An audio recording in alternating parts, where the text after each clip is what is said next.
10 سال کی خلافت کے بعد حضرت عمر دنیا سے چلے گئے، لیکن ان کے وفات کے صرف 3 دن بعد حضرت عثمان مسلمانوں کے نئے خلیفہ بنے، جو ایک بڑے صحابی ہونے کے ساتھ ساتھ دنیا کے سب سے امیر لوگوں میں سے بھی تھے، جس کے بعد حضرت عثمان 12 سال تک مسلمانوں کے خلیفہ رہے، جس میں انہوں نے مسلمانوں کو ایک قرآن پر یونائٹ کیا، اسلام کی پہلی کرنسی بنائی، مکہ اور مدینہ کی مسجدوں کو ایکسٹینڈ کیا، جو آج تک جاری ہے۔ لیکن خلافت کی سب سے پہلی اور بڑی بغاوت بھی حضرت عثمان کے دور میں ہی ہوئی۔ لیکن اب مسئلہ یہ ہے کہ اس سب کے بعد بھی لوگ باقی 2 خلیفاؤں کے بارے میں تو بہت جانتے ہیں، لیکن حضرت عثمان کے بارے میں لوگ بہت کم جانتے ہیں۔ حالانکہ حضرت عثمان کی سٹوری بہت ہی انسپائرنگ ہے، کیونکہ حضرت عثمان خلیفہ بننے سے بہت سال پہلے مکہ کے کسی عام گھر میں نہیں، بلکہ مکہ کے سب سے رچ خاندان بنو امیہ میں پیدا ہوئے، اور ان کے والد عفان کا مکہ میں کپڑوں کا بہت بڑا بزنس تھا، جو مکہ سے باہر روم اور یمن تک پھیلا ہوا تھا۔ لیکن اچانک ایک دن جب حضرت عثمان کی ایج بہت ہی کم تھی، ان کے والد عفان کسی سفر سے واپس آتے ہوئے فوت ہو گئے۔ فوت ہونے سے پہلے عفان کے 2 ہی بچے تھے، بیٹا عثمان اور بیٹی آمنہ۔ اسلام سے پہلے عرب کا سسٹم یہ تھا کہ باپ کے مرتے ہی سارا کا سارا مال اس کے بیٹے کی طرف جاتا تھا اور بیٹیوں کو کچھ نہیں ملتا تھا۔ اسی لیے آف کورس عفان کا پورا بزنس اور سارا مال بہت ہی کم ایج میں حضرت عثمان کو ملا، جس کی وجہ سے بہت ہی کم ایج میں حضرت عثمان مکہ کے سب سے امیر لوگوں میں سے ایک بنے۔ اسی لیے مکہ کے سارے جوان لڑکے حضرت عثمان کو ایک رول ماڈل کی طرح دیکھتے تھے۔ اتنا زیادہ پیسہ ہونے کے بعد بھی حضرت عثمان نے مکہ کے باقی شہزادوں کی طرح ایک عیاشی کی زندگی گزارنے کی بجائے اپنے خاندان کے بزنس پر فوکس کیا اور اسے ایک انٹرنیشنل بزنس بنایا۔ اپنے اسی بزنس کی وجہ سے حضرت عثمان مکہ میں اتنے فیمس ہوئے کہ مکہ کی مائیں اپنے بچوں سے کہا کرتی تھی کہ میں تم سے اتنی محبت کرتی ہوں جتنی قریش عثمان سے کرتے ہیں۔ اب جب حضرت عثمان مکہ میں اپنے کپڑوں کا بزنس کر رہے تھے، وہاں ایٹ دا سیم ٹائم ایک دوسرے آدمی کا بزنس بھی بہت تیزی سے آگے بڑھ رہا تھا، حضرت ابو بکر رضی اللہ تعالیٰ عنہ، اور یہی سے ان 2 گریٹ صحابہ کی دوستی شروع ہوئی۔ ناؤ جب حضرت عثمان کا بزنس مکہ میں اپنی پیک پر تھا، ایگزیکٹ اسی ٹائم مکہ کے ایک غار میں رسول اللہ صلی اللہ علیہ وسلم پر پہلی وحی نازل ہوئی۔ آپ صلی اللہ علیہ وسلم کے گھر والوں کے بعد سب سے پہلے اسلام ابو بکر رضی اللہ تعالیٰ عنہ نے قبول کیا، اور اسلام قبول کرتے وہ سیدھا اپنے دوست عثمان رضی اللہ تعالیٰ عنہ کے پاس گئے اور انہیں بھی اسلام کی طرف لے کر آئے۔ حضرت عثمان، جنہیں مکہ کے جوان اپنا رول ماڈل سمجھتے تھے، ان کا اسلام قبول کرنا پورے مکہ اور اسپیشلی ان کے خاندان بنو امیہ کے لیے ایک بہت بڑا دھچکا تھا، کیونکہ حضرت عثمان کے بعد سب کو اس بات کا پتا تھا کہ اب مسلمانوں کو پیسوں کی زیادہ کمی نہیں ہوگی، کیونکہ حضرت عثمان بنو امیہ کے پہلے اور اکیلے شخص تھے جنہوں نے اپنے خاندان کے خلاف جا کر اسلام قبول کیا تھا۔ جب آپ صلی اللہ علیہ وسلم مکہ میں لوگوں کو اسلام کی طرف بلانے لگے تو پہلے لوگوں کا خیال تھا کہ محمد صلی اللہ علیہ وسلم یہ سب کچھ صرف اپنے خاندان بنو ہاشم کو پروموٹ کرنے کے لیے کر رہے ہیں، اسی لیے لوگ اسلام کو صرف ایک قبیلے کا ریلیجن سمجھتے تھے۔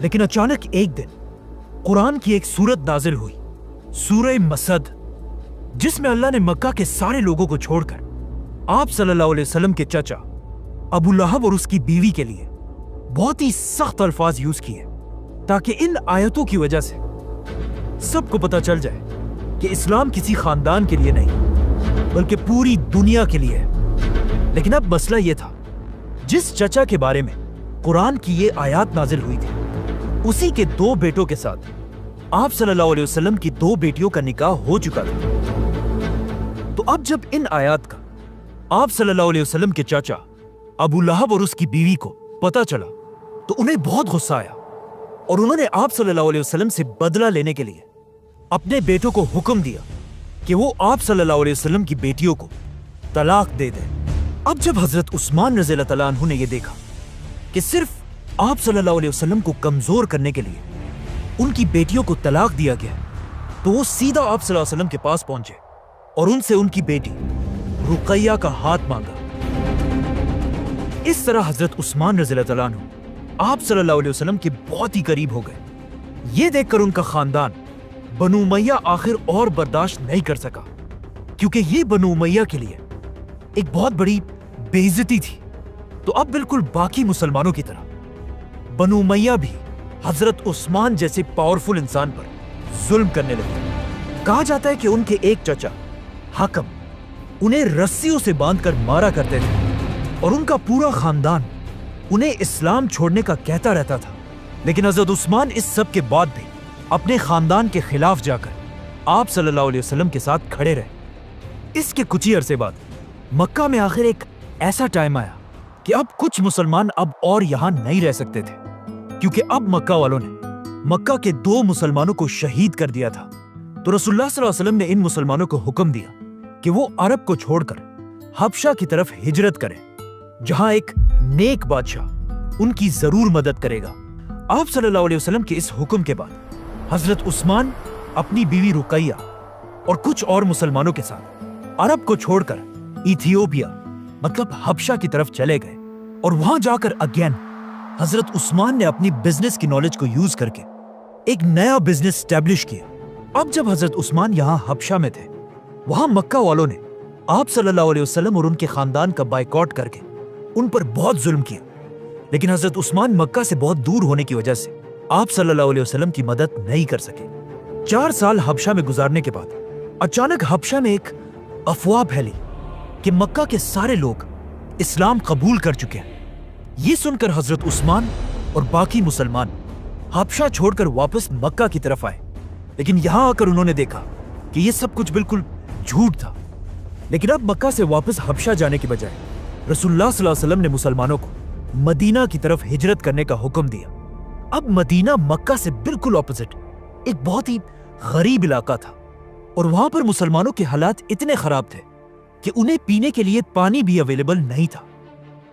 यह देखकर रसूलुल्लाह सल्लल्लाहु अलैहि वसल्लम ने मदीना के सारे मुसलमानों को जमा किया और उनसे कहा कि जो भी मुसलमान उस यहूदी से ये कुआं बेर रोमा खरीद कर मुसलमानों के लिए खोल देगा, उसकी जगह जन्नत में होगी।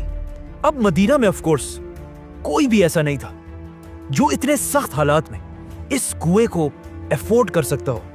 लेकिन सिर्फ एक शख्स ऐसा था जिसका बिजनेस शाम, यमन और अब हबशा तक फैला हुआ था, हजरत उस्मान। हजरत उस्मान सीधा उस यहूदी के पास गए, लेकिन उस यहूदी ने कहा कि मैं ये कुआं नहीं बेचना चाहता, क्योंकि इस कुएं के पानी पर उसने टैक्स लगाया था और इस पानी को बहुत महंगा बेचता था। तो हजरत उस्मान ने इस यहूदी के साथ एक डील की और उससे आधा कुआं खरीदा। मतलब एक दिन ये कुआं हजरत उस्मान का होगा और एक दिन यहूदी का। उस यहूदी ने ये ऑफर खुशी से एक्सेप्ट कर ली। लेकिन कुछ दिनों बाद उसे पता चल गया कि ये उसने बहुत बड़ी गलती की है, क्योंकि जिस दिन ये कुआं हजरत उस्मान के पास होता था, उस दिन मदीना के सारे लोग आकर इस कुएं से पानी भरकर ले जाते थे और अगले दिन यहूदी के पास कोई भी पानी लेने के लिए नहीं आता था। मतलब इस कुएं से यहूदी की कमाई बिल्कुल खत्म हो चुकी थी। तो इस यहूदी ने हजरत उस्मान के पास आकर मजबूरन उन्हें सारा कुआं बेच दिया और इस तरह हजरत उस्मान ने 20,000 दरहम में यह कुआं खरीद कर मुसलमानों के लिए डोनेट कर दिया। यह हजरत उस्मान की इतनी बड़ी डोनेशन थी कि इसे आज तक पूरी दुनिया याद करती है, क्योंकि यह कुआं और इसके पास जमीन आज तक हजरत उस्मान के नाम पर सऊदी अरब में रजिस्टर्ड है। और इस कुएं और इसके आसपास जमीन से जितनी इनकम आती है, उससे हजरत उस्मान के नाम पर ही مدینہ میں ایک بہت بڑا ہوٹل بنایا گیا ہے۔ یہ ہوٹل ہر سال حضرت عثمان کے نام پر 50 ملین ریال کماتا ہے، 5 کروڑ ریال، جو آلموسٹ 400 کروڑ روپے بنتے ہیں، جسے پورا کا پورا غریبوں میں تقسیم کر دیا جاتا ہے۔ مطلب حضرت عثمان واحد صحابی ہیں جن کے نام سے آج تک اللہ کی راہ میں کروڑوں دیے جاتے ہیں۔ یہ کنواں خریدنے کے کچھ ہی عرصے بعد اسلام کی پہلی جنگ کا ٹائم آیا، جنگ بدر، جس میں رسول اللہ صلی اللہ علیہ وسلم مدینہ سے 313 مسلمانوں کی فوج لے کر بدر کی طرف روانہ ہوئے۔ لیکن مسئلہ یہ تھا کہ حضرت عثمان مسلمانوں کی اس فوج میں نہیں تھے، کیونکہ ان کی بیوی اور آپ صلی اللہ علیہ وسلم کی بیٹی رقیہ کی طبیعت بہت خراب تھی۔ اسی لیے آپ صلی اللہ علیہ وسلم نے حضرت عثمان کو مدینہ میں رہنے کا حکم دیا۔ لیکن اب جب آپ صلی اللہ علیہ وسلم اور مسلمان جنگ بدر لڑنے میں بزی تھے، وہاں ان کی بیٹی رقیہ کی طبیعت بہت خراب ہوئی اور وہ اس دنیا سے چلی گئی۔ جب رسول اللہ صلی اللہ علیہ وسلم جنگ بدر جیت کر واپس مدینہ پہنچے تو مسلمان بہت خوش تھے اور جنگ جیتنے کا جشن منا رہے تھے۔ لیکن اسی وقت آپ صلی اللہ علیہ وسلم کو ان کی بیٹی رقیہ کی موت کی خبر دی گئی، جس پر آپ صلی اللہ علیہ وسلم کو اس جیت کے دن بھی بہت دکھ ہوا۔ رقیہ رضی اللہ تعالیٰ عنہا کی موت کے بعد مدینہ کے لوگوں نے دیکھا کہ حضرت عثمان بہت ہی دکھی اور پریشان رہنے لگے، اور جب ان سے پوچھا گیا تو انہوں نے بتایا کہ رقیہ کی موت کا دکھ تو مجھے ہے ہی، لیکن مجھے اس بات کا بھی غم ہے کہ ان کے جانے کے بعد میرا رشتہ رسول اللہ صلی اللہ علیہ وسلم کے ساتھ ٹوٹ چکا ہے۔ یہ سن کر آپ صلی اللہ علیہ وسلم نے اپنی دوسری بیٹی ام کلثوم کی شادی بھی حضرت عثمان سے کرائی، جس کے بعد حضرت عثمان کا نام ذو النورین پڑا، مطلب 2 نوروں والا۔ بدر کی جنگ ایسا ایک ہی ایونٹ تھا جس میں حضرت عثمان مسلمانوں کے ساتھ شامل نہیں تھے، کیونکہ بدر کے بعد حضرت عثمان اسلام کی ہر بڑی جنگ، احد اور خندق جیسی بڑی جنگوں میں شامل تھے، اور اس کے بعد آیا حضرت عثمان کی زندگی کا سب سے امپورٹنٹ ایونٹ کہ جب خندق کی جنگ کے بعد مسلمان مدینہ سے عمرہ کرنے کے لیے مکہ کی طرف روانہ ہوئے۔ جیسے ہی مسلمان مکہ کے قریب پہنچے، رسول اللہ صلی اللہ علیہ وسلم نے حضرت عمر کو حکم دیا کہ جاؤ اور مکہ کے لیڈر ابو سفیان سے بات کرو کہ ہم کسی جنگ کے لیے نہیں بلکہ صرف اور صرف عمرہ کرنے کے لیے آئے ہیں۔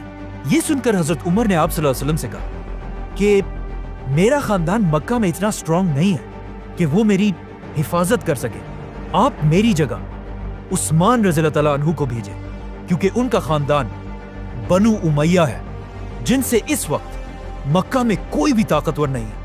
آپ صلی اللہ علیہ وسلم کو بھی یہ بات پسند آئی اور انہوں نے حضرت عمر کو چھوڑ کر اس اتنی امپورٹنٹ ڈیل کے لیے حضرت عثمان کو بھیجا۔ اب جب حضرت عثمان مکہ کی طرف چلے گئے تو لوگوں نے یہاں آپ صلی اللہ علیہ وسلم سے پوچھا کہ کیا ایسا ہو سکتا ہے حضرت عثمان سب سے پہلے جا کر کعبہ کا طواف کر کے واپس آ جائے؟ تو رسول اللہ صلی اللہ علیہ وسلم نے کہا کہ جتنا میں عثمان کو جانتا ہوں وہ مجھ سے پہلے کبھی بھی طواف نہیں کرے گا۔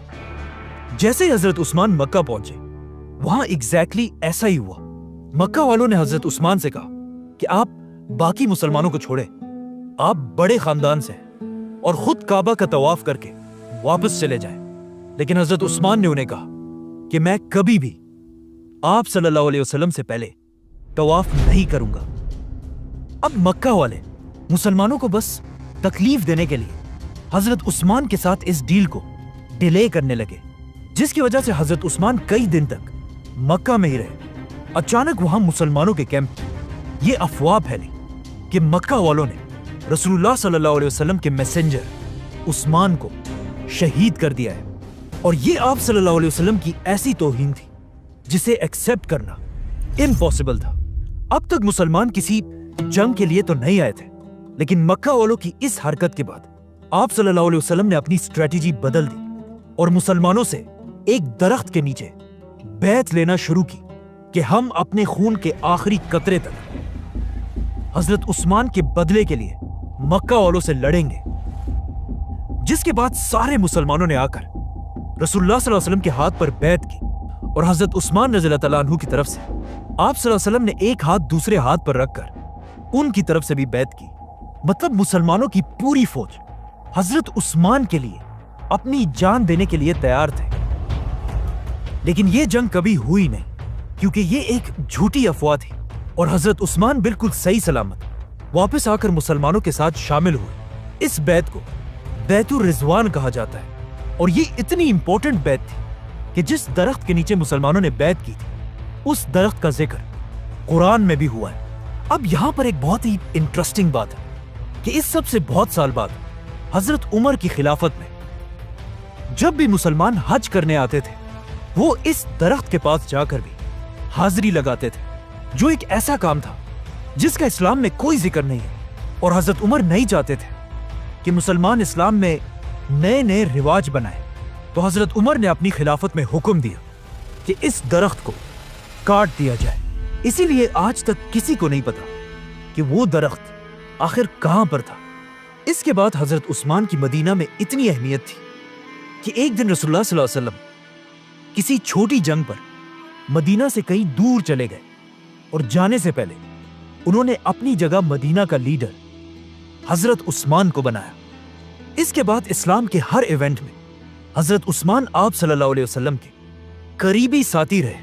खैबर, फतेह मक्का, हुनैन, इन सारी जंगों के बाद आखिर एक ऐसी जंग आई जिसकी वजह से आज तक हजरत उस्मान को याद किया जाता है। इसी तरह इस्लाम पूरे अरब में फैल गया और अब मुसलमानों की जंग सीधा उस वक्त की सुपर पावर रोमन एम्पायर से होने लगी। लेकिन रोमन एम्पायर से लड़ना कोई आसान काम नहीं था। उसके लिए मुसलमानों को बहुत ज्यादा माल और ताकत की जरूरत थी। तो आप सल्लल्लाहु अलैहि वसल्लम ने जंगे तबूक के लिए मुसलमानों की 30,000 की फौज जमा की। तो अब 30,000 की फौज को मैनेज करना एक बहुत ही मुश्किल काम था।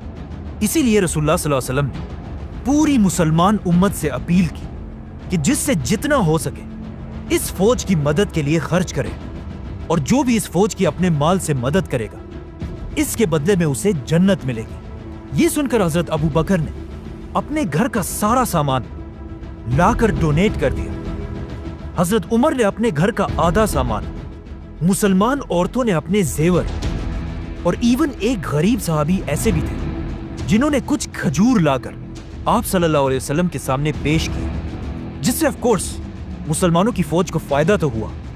लेकिन असल में इस पूरी फौज के पीछे सबसे ज्यादा फंडिंग सिर्फ एक ही साहबी की थी, हजरत उस्मान। जब मुसलमान हर तरफ से तबूक की जंग के लिए जमा होने लगे तो हजरत उस्मान ने उनके लिए सबसे पहले 1000 ऊंट, 70 घोड़े, 10,000 गोल्ड कॉइन्स, 70,000 सिल्वर कॉइन्स, ये सब मुसलमानों की फौज को डोनेट कर दिए, जिसका अगर आज हिसाब लगाया जाए तो ये बिलियंस ऑफ रुपीस बनते हैं। रसूलुल्लाह सल्लल्लाहु अलैहि वसल्लम ने इन सिक्कों को अपने हाथ में पकड़कर कहा, आज के बाद उस्मान जो भी करे उसे कोई नुकसान नहीं होगा। हजरत उस्मान और बाकी मुसलमानों की मदद से मुसलमानों की फौज मदीना से रोमन एम्पायर की तरफ रवाना हुई। लेकिन यह फौज इतनी बड़ी थी कि सिर्फ इसके खाने पीने का खर्चा भी बहुत बड़ा था, और कुछ ही दिनों बाद इस फौज के खाने पीने का सामान खत्म होने लगा और लोग रसूलुल्लाह सल्लल्लाहु अलैहि वसल्लम की तरफ मदद के लिए देखने लगे। ये देखकर हजरत उस्मान फुल स्पीड गए और एक बार फिर कई ऊंटों को खाने पीने की चीजों से भरकर मुसलमानों की फौज की तरफ लेकर आए। जब आप सल्लल्लाहु अलैहि वसल्लम ने हजरत उस्मान के इस काफिले को दूर से आता हुआ देखा तो वो बहुत खुश हुए और उन्होंने लोगों से कहा कि वो देखो, तुम्हारी मदद के लिए सुर्ख ऊंट सामान ला रहे हैं। और जैसे ये काफिला पहुंचा, आप सल्लल्लाहु अलैहि वसल्लम ने अल्लाह से दुआ की कि या अल्लाह, मैं उस्मान से खुश हूं और आप भी उस्मान से राजी हूं। अब मसला यह था कि जैसे ही मुसलमान तबूक की जंग के लिए पहुंचे, रोमन एम्पायर की फौज पहले ही वहां से भाग चुकी थी। मतलब कोई जंग हुई नहीं। तो अब चाहिए तो यह था कि हजरत उस्मान अपना सारा डोनेट किया हुआ माल मुसलमानों की फौज से वापस ले लेते, लेकिन उन्होंने ऐसा नहीं किया। اور جنگ نہ ہونے کے باوجود بھی اپنا یہ سارا مال مدینہ کی ریاست کو ڈونیٹ کر دیا۔ اس طرح آپ صلی اللہ علیہ وسلم اپنے آخری دن تک حضرت عثمان سے خوش رہے۔ اسی لیے ان کی وفات کے بعد اسلام کے پہلے خلیفہ ابو بکر رضی اللہ تعالیٰ عنہ نے حضرت عثمان کو اپنا بڑا منسٹر بنایا، اور حضرت عثمان اسی طرح اپنے بزنسز کی طاقت سے مسلمانوں کی اس خلافت کو سپورٹ کرتے رہے، جس کے بعد حضرت عمر کی خلافت میں بھی حضرت عثمان ان کے سب سے بڑے منسٹرز میں سے رہے۔ لیکن جیسے ہی حضرت عمر کی شہادت کے بعد حضرت عثمان مسلمانوں کے خلیفہ بنے، رومن اور پرشین امپائر کے بادشاہوں کو سمجھ آ گئی کہ یہی ٹائم ہے مسلمانوں کی اس خلافت کو ختم کرنے کا، اور انہوں نے مسلمانوں کی اس خلافت پر ہر طرف سے حملہ کر دیا۔ تو اب حضرت عثمان نے یہ پروف کرنا تھا کہ وہ حضرت عمر کی اس اتنی بڑی خلافت کو ڈیفینڈ کر سکتے ہیں یا نہیں۔ سبسکرائب